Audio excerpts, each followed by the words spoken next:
Hi there, I'm Molly Horak from the Horak Group with Remax Boone Realty, and today's seller's tip is kind of a weird one.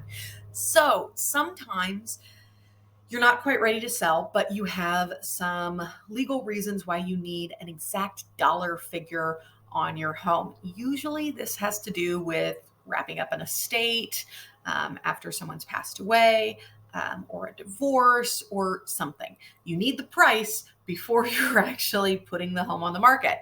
So in this case, you can reach out to an agent that's a broker and get a broker's opinion letter, or you can get a professional appraisal.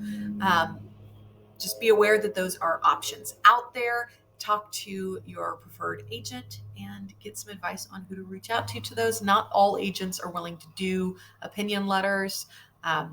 So see who is the right person to go to in your market, and check sometimes with your attorney and see what they're going to accept or what the judge is going to accept, depending on your specific situation.